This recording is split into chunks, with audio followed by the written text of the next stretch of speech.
I'll be damned if I slay for some white crackers. Hold up, I would've grown all day. Hold up, somebody can't relate. Hold up, stay down with no faking. Go up, top down, I've been racing. Go up. Hey, what's up, my kings and queens? Welcome back to the Royalty Review. It's your boy EK, and I'm here with my lovely lady Chyila.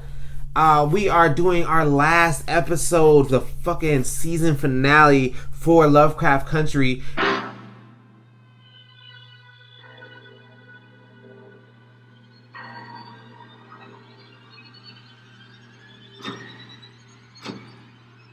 It's going to be called Full Circle. We're going to delve into that. Before we do that, go ahead and hit the like button. Go ahead and hit that sub. And go ahead and hit that notification bell. Let us go ahead and pop up on your screen when you hop into YouTube so you can see what the next thing that we're going to be reviewing is. We are going to do a burn and discuss. So we are going to talk about the show and... Bing! Got this. And our burn and discuss today is brought to you by... Encanto Green Cross is the place where we're going. This is actually a strain called Lemonage, and fire. And this is actually pretty tasty. Very. Of everything that we've been getting off the gold shelf, this is probably definitely the tastiest. Even though the secret sauce and the Urkel, that actually started tasting better after like the first two blends. I thought those were whack at first, but they came back. But the Lemonage is what we're going to be dealing with today, and we will go ahead and get into it. So, it looks like, so the episode begins and they're still trying to remove this spell from Dee. She's basically back to where she was at the end of episode 8, where she was basically turning, in beginning of episode 9, where she was basically turning into a jigaboo. Because if you guys remember, Christina said that she could only reverse the spell and start it back from the beginning of its time. She couldn't remove it. So basically she would just give him a new setup. 24 hours. Right, 24 hours to work with. So they end up busting the mission, going back to Tulsa. They got the book of names. They got it open. This is the first time the book of names has been open since Hannah sealed it shut, apparently. They've been keeping it in their family, but they haven't had it open. Right. And now they have access to it, and it's open. It actually opened itself when Letty handed Tick a piece of paper with some words on it, and it just like opened by itself and went to a page. Right. And so as soon as they start reciting, as soon as it busts open, they start reciting a spell, it busts open, and they pass out. They just drop. Letty and Tick passes out. Yeah, Letty and Tick pass out. Everybody else, mine is still cool, Hip is still cool, but Letty and Tick pass out. Tick goes back into he wakes up and he's back inside the lodge that's on fire, but this time it's more of a calm fire. It's not like the fire is burning or it's like a need to get out. The house isn't falling down or anything like that, and he's able to have a conversation with Hannah at this point. Right. We actually hear her talk for the first time. Right, and she tells him that the answer is in your blood, and she really kind of sets Tick up for this whole like Jesus role, how I see. Basically she's like, it's about your blood, you're gonna have to make this sacrifice to save everyone. And when she said everyone, I thought she just meant everybody in the family. Me too. I thought she was gonna bring his mom and Uncle George back. Right. So she kind of sets him up, and she basically kind of lets him know that that's gonna be what his destiny is to be. Lady goes back to the ancestor's house with the grandmother who she got the book from, who she retrieved the book from. Right, who she had that sentimental moment as she watched her burn to death. And in the last episode, she goes back to her, and she's teaching her a spell that she didn't take her a spell, but she's telling her information that pertains to how Tick is going to be able to be part of this, being everybody's savior kind of thing. Which again, like I said, I don't know if you saw, but I feel like they drew a lot of parallels to Tick and Jesus in the episode, even to when they're in the church house right after he got saved and everything. But we'll get to that later. So basically, both of the matriarchs said it was the book was not for evil. They kind of confirmed with them that it was just supposed to be passed on family heirloom to keep the family safe. So it's okay to use the book, even though they've had it shut this whole time. It's okay to use it and benefit from its powers and stuff. Tick sees his mom down there. What do you think about that? That's the first time we got to see Tick interact with his mother. Right. And it looked like died pretty young. She looks young. Yeah. When they bring her back. But I was excited that he got a chance to communicate and talk to her. Yeah. He seemed like he was really happy to give her a hug and just speak to her. And I don't know, it just like he was happy. Mm-hmm. And his mom further confirms what Hannah says about him having to make the sacrifice. She tells him that's why he's crying in her lap, and she's like, you have to make the sacrifice, son. Like, it's up to you. So she basically like confirms with him on some Mother Mary type shit, like, son, you're gonna have to be the one to make the sacrifice, and lets him know that it's true. So basically they start doing the spell in that shadow realm that they disappeared or ducked off into with the ancestors, the mom, Hannah, and the grandmother. Right. So they all do the spell from the shadow realm, and it banishes, it sucks the spirit or whatever the evil spirit was out of D. The demon, yeah. And vanquishes it there in the demon realm, and it all comes out of D. So D transforms back to a Jigaboo. She transformed back from a Jigaboo. Right. And what happened then? So her body is coming back, and the demon is in the spirit world or in the shadow world, and the face is forming, her hair is growing back, and she's coming back to normal, and she's opening her eyes, but her arm and her whole hand isn't the same. It's like a burnt crisp. Yeah, it's like a cryptic. It's like a zombie arm, basically. Yeah, it's crispy. It sounds crispy. She can't even move it. She can't even like do stuff with it, even though that was the first thing that moved when she started getting when the spell started working. Right. So then basically when Tick comes back after they did that and was able to lift the spell from D, he's all gung-ho about trying to go down and get this taken care of with him and Christina and kind of burst her bubble. He has his own plan to kind of use the spell in reverse to her. He's not trying to die. Right. He's trying to get shit popping. So he's trying to go. Montrose doesn't want to let him go, but he explains that he sees the ancestors and they said that, the book needs to be used, and he's like, we can't basically, she's like saying like, well, why didn't he just run? And I'm like, well, he doesn't want to run forever and be looking over his shoulder. Right. So he's trying to go nip this in the butt and take care of business because, something's got to come to a head. So Tick and Letty go back down the elevator, back into the cave, the little time travel, or not the time traveling, but the little time warping, the space warping jump cave. Right, that takes them back to Chicago. Right. And they go back to the room where they're like in the corridor where it's all the options of which way to go, where they had to figure out which way was the right way the first time. And it kind of leaves them there. Then they're in there, and they brought a whole bunch of salt. And they make a whole salt barrier, and they start doing another spell. What happens in this scene? So in this scene, they circle themselves with salt, and they start chanting the words of Adam, and Titus starts to form in a ghost figure, and he just pops up, and he's obviously strong even in death because he was mad at Hannah, call her a wench. Right, kept on asking, why does niggas have my book? Right. What the fuck? What's going on here? Yeah. They were trying to get him. They were trying to jump him from two different sides, and they had him inside the circle, which appeared like he wasn't supposed to be able to leave, because even when he hit Tick bounced off the edge of the circle and went back into it. Oh, yeah. But he went, he disappeared out of the circle and popped up on the street. In front of Christina, intentionally. He vanished from the circle and popped up in the middle of the street in front of Christina. To tell her that they had the book of names to snitch. Because at that point, Christina didn't know that they even had the book of names. Right. So they start saying the spell or whatever again and make him disappear from where he is and back into the circle. And they end up getting him. And it takes the power of Tick, Letty, and the grandmother and his mom and Hannah again.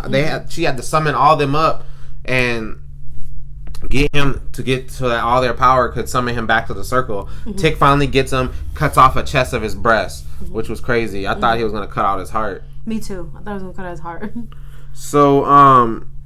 So basically, they go back to D, and she's laying in the bed.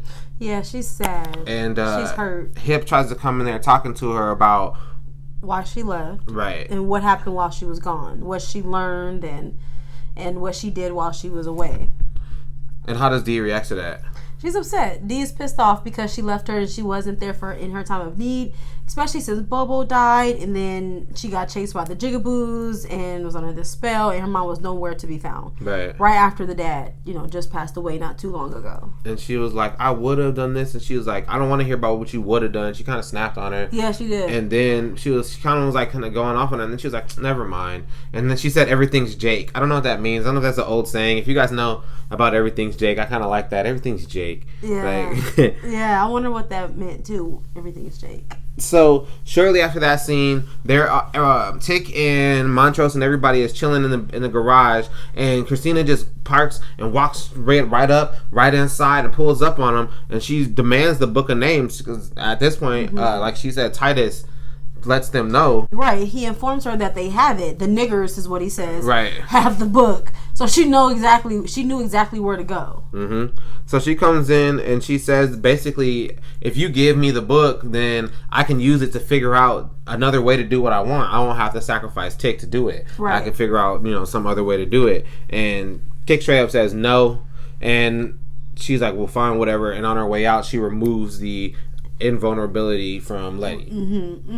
I thought that Tick should have at least said, well, think about it, come back tomorrow, let us discuss it and talk about it. I don't think he should have just said no, but I don't think he should have said yes either. And like you said earlier, you made a point earlier that was good, that you were like, how come they couldn't just share the book of names? Why can't she just come over sometimes and look at it? Or why does it have to be one person or somebody else's, never to be seen by the next person again? Like, right. They're all sharing it perfectly fine, and like up until this point, Christina hasn't done anything wrong to them. And even when she mentioned, she was like, if I could find another way to do what I wanted to do, then I would do it. But she's like, it's not about Tick, it's just about business. Like, it's not about me trying to kill Tick or some race shit. Right.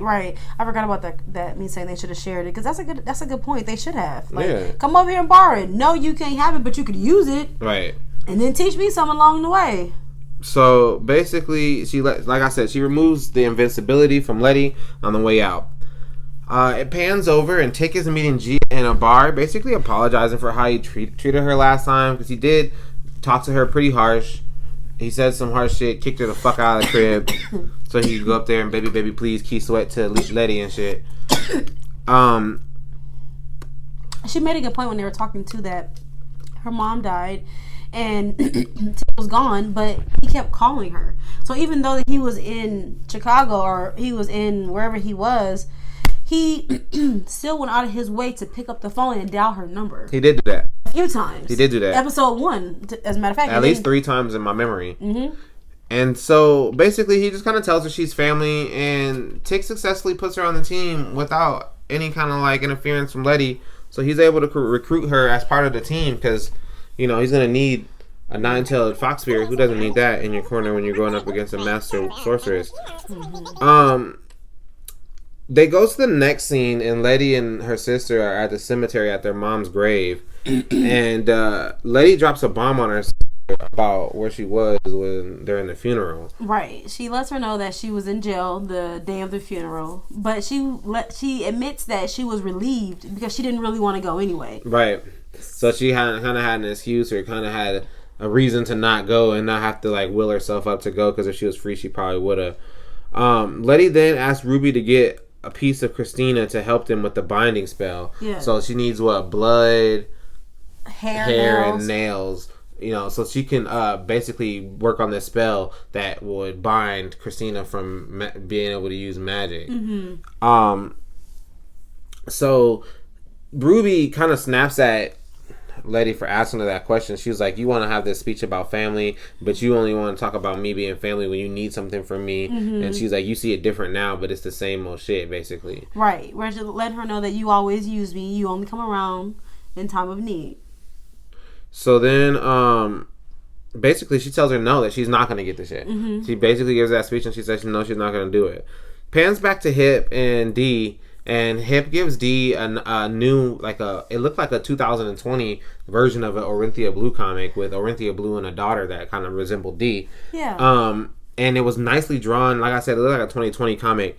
And And she's like, wow, you drew this? And she's like, yeah, you know, this futuristic artist taught me to draw, and I'm not going to stop until I help you, you know, regain form. So I don't know if she's going to teach her how to draw with her right hand, because her left hand is out of commission pretty much. And Dee is left-handed. Right.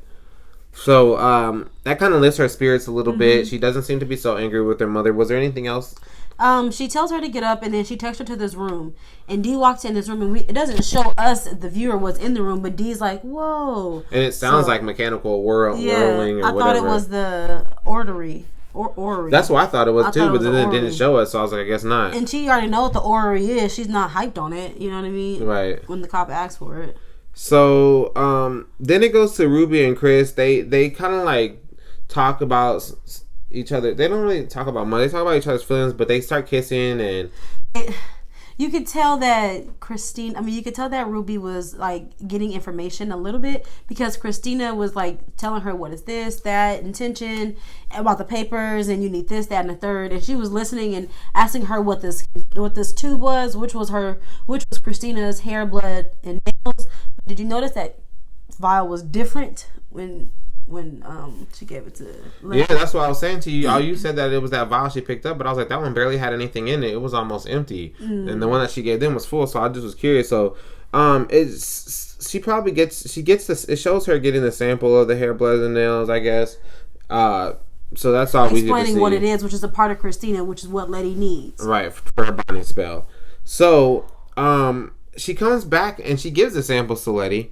The family have that. She catches them on their way out to Artem to go confront Christina. She comes back with the sample of Christina's blood and stuff, and she ends up riding with them out to Artem, and it shows actually one of the few moments of them all being simultaneously happy, all them being together, especially since Uncle George has died. But even before that, they've already besides when Tick was playing with the kids in the water at the party thing, and maybe for a little bit at the party before they started doing bullshit in the front yard. It doesn't really show them all being together and all being happy at the same time much. Right.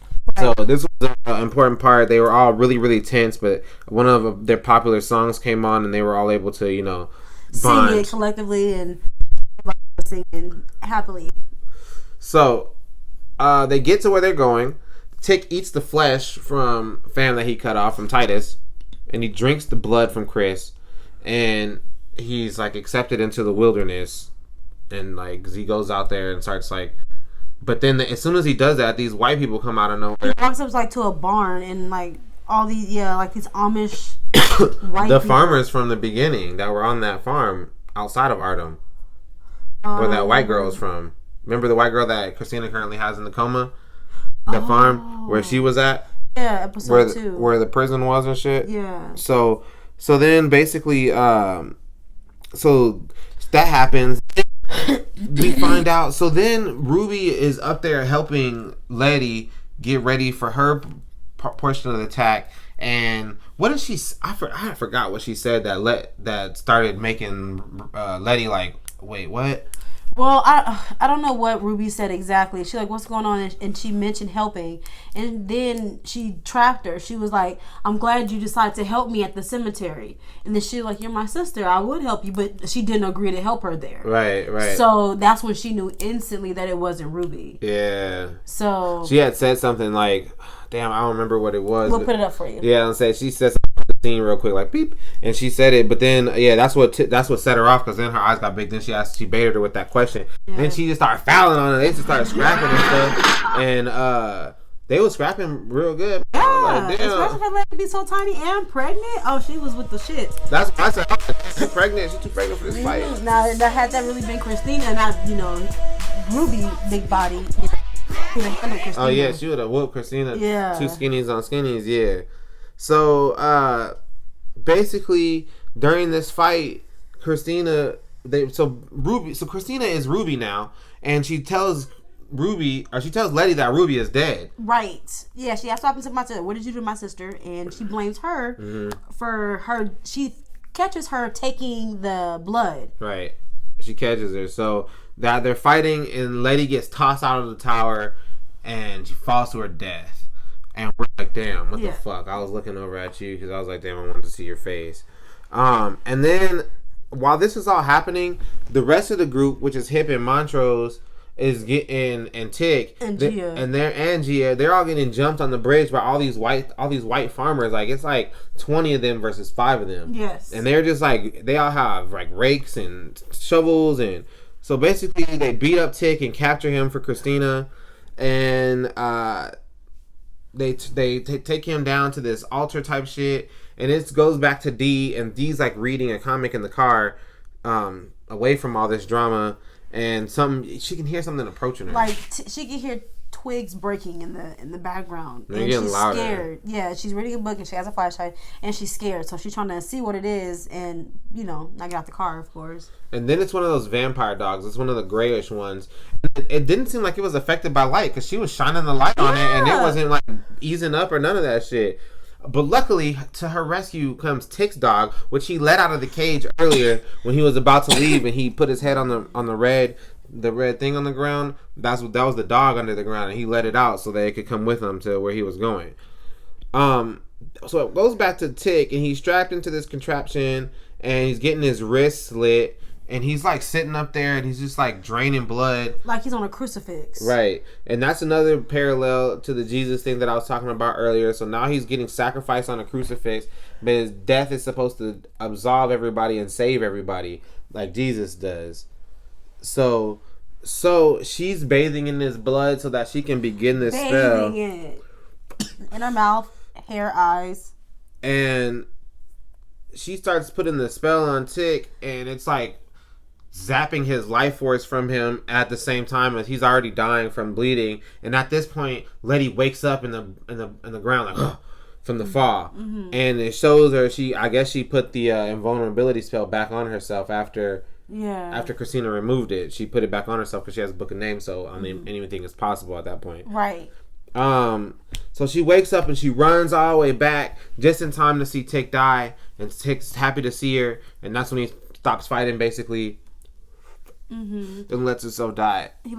She tells him that she loves him, and just watching. I thought that she was going to try to intervene or stop, but she just watches him die, like right before her eyes, and she's standing back there. She's angry. She's crying, and she just mouths, "I love you." Yeah, and I thought she was going to intervene too, but after I thought about it after the episode, or like I was telling you, she had to let Tick die, and let his blood and his body be part of the sacrifice for her spell to be as powerful as it was going to be for the generational blockage of white people being able to use magic. Right. So she had to let Tick die. If she would have saved Tick and then tried to cast a spell, the spell wouldn't have worked. So she wouldn't have been able to save everybody. We would have just still been going through this at all times with the magic shit. So she had to let him die, just like Jesus had to die for everybody's sins. So, she comes. It's too late. They start this whole thing, and she's still like chanting the spell, and Christina's like, Letty, forget about it, it's too late.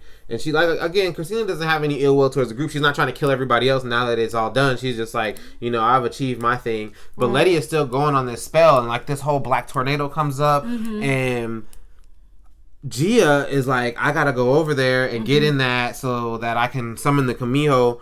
And basically, I don't know what the fuck happened. It got crazy. It did. She zapped her with her 9-tail thing, and she saw her past and her future. And did she? Well, she saw like things that had happened to Christina.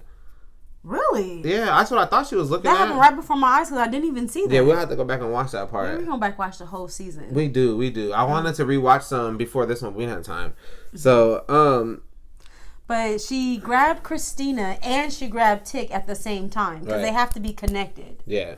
Yeah, so they had to be connected. And basically this whole sequence like starts this whole shit, and Letty finishes off the spell, and it goes away, like everything like flashes and it goes away. When it comes back, like Christina's like under rocks, and she's just like she's crushed. buried. Yeah. And she's just like, oh. Right, and she's trying to say her spell, but it's not working. Right. She's trying to say something in the Adam language, and it's not working at all.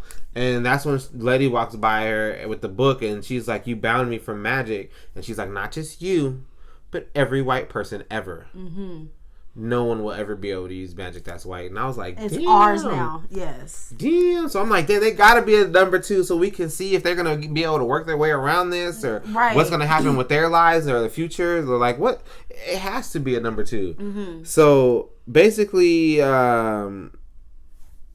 they all carry Tick out of the thing. Before it shows Montrose, and he goes over to Tick and he's like, come on, Tick, come on, boy. He's like trying to wake up his son. Yeah, and he's obviously distraught. Yeah, he's hurt because I don't know if he expected Tick to survive that. I don't know what Tick told him, but he didn't expect Tick to die. He's been working so hard this whole time to keep him alive. Yeah, and you could tell he was hurt. So then Hip gives him a letter, say, Tick wanted me to give this to you, because I wonder why Hip just watched him die. She didn't do anything. She didn't cry, nothing. Right. And she just chilled. Yeah, her and Gia. So it gives him a letter. It's a heartfelt letter. He's telling him, basically he's going to be a grandfather. This is his second chance to be the right kind of father to his son, and to do the right thing, and this and that, and that he did love him and appreciate it, blah, blah, blah, blah. But the most interesting thing, I think, in this entire episode is this last scene where Christina's not dead, and I'm not sure why she's not dead, because she's like crushed by rocks and she's already been removed from magic. She probably should have been dead by now, because she's not a big girl. She's skinny, has all these rocks on her. Maybe they're just sitting just right, whatever. And Dee pops up with the vampire dog, her guard dog, right, which is hers now, right? And she pops up, and it shows a quick little flashback of Tick introducing her to the dog and him putting her hand on it or whatever. But this time when Dee pops up, she has a mechanical arm. Now, mind you, she did not have this mechanical arm when she was sitting in that car reading the comic, and she didn't have the mechanical arm when she was getting into the car either. She had her arm well hidden, and Montrose even went as far as helping her climb into the trunk, because she only had one arm to do so. So she had this mechanical arm, and she comes up to her. She's like, she says, they never learn, or was that what she said? She said they never learn, or again, or some shit like that. Yeah, I didn't write down what she said specifically, but she says they never learn, and she grabs Christina by the throat, and she like brutally chokes the shit out of her with her mechanical arm, like right, cranking up, and it just like explodes her throat, like, and then she dies right then and there, and so that I think that really leaves the door open for season 2, because I think it's gonna go into like this whole thing about Dee being kind of like a freedom fighter throughout the times with her dog and her mechanical arm. Right. And shit like that. And not to mention, Dee is the one who gives Tick the book and pushes him back to the past. Remember, because that's the one that Montrose says, the one with the mechanical arm. Yeah, he did. Yeah, he did. So Dee is the one from the future with the mechanical arm. Yeah, that's future Dee. That's crazy. So that is the final episode. That was mind blowing. What did you think about the final episode? Be honest. It wasn't what I expected. I don't know. I thought I would probably cry just because of what Letty posted. Yeah, Tick's death didn't like hurt me like I thought it would. I didn't really expect him to die, so I don't know. I was surprised he died. They've been telling us the whole season he's gonna die, though. Yeah. Like, they've been like, he's gonna die. You're gonna die. Right. You're gonna die, boy. Right. No matter what, the book says it. The book says it. The book said it. Gia said it. Yeah, Gia did say it. Yeah, she didn't know when or how, but it was. I don't know. The season finale was a good one. I just hope that they bring out second season. Right. I was gonna say how they build off this season finale really will determine how good it is for me. I thought it was good. It just really came to the head of everything that they were talking about the whole time. It just like brought that to material. But I thought them bringing back Titus was cool. I thought them being able to do the spells with their ancestors was cool. Right. I didn't like Tick getting sacrificed and dying, but I understand if he's kind of being like equated as like a black person as Jesus. And this is like, now this whole different future is gonna spawn off of this moment. A different future than what we know, because obviously this takes place in the past time from right now. Right. But the things that have happened are real stuff that's happened in our past. I think that maybe we'll see like, a future that we don't know, or a future that like a black prosperity that we don't know in this real time. Just kind of like motivating, but we'll see. I hope they let us have a season 2. Yeah, me too. Do you think that if everything would have planned, Tick's plan, that he would have died? if Ruby would have succeeded and got the blood? No, because they would have been over to bind her from magic right off rip. But then he wouldn't have been over to block every white person from using magic. But he would have been over to just block Christina still. Right, but that's the one person that's trying to kill him. Right, one person, yeah. So. And now he got the book of names, so he'd be the strongest magic anyways. So that is the end of that. If you guys have any other TV shows that are going to be starting soon or anything that you guys got a wind of, if you enjoyed us watching this, let us know. We definitely want to watch a new show. Yes. We've been looking and I don't know, shit's looking Corona crazy. and quarantine has really ruined a lot. Right, so it's kind of really hard to say what we're going to watch next. We're going to do season 2 of P-Valley whenever that comes out. It's going to be down the line. But I'm going to do Selena in December 4th. That was supposed to come out in October, which is now, but it's not coming out until December, so that's one of the things that got pushed back. So we'll get back up with you guys again. If you made it this long, hit that like, hit that sub, hit that notification bell, and again, y'all stay royal. Thanks for joining us.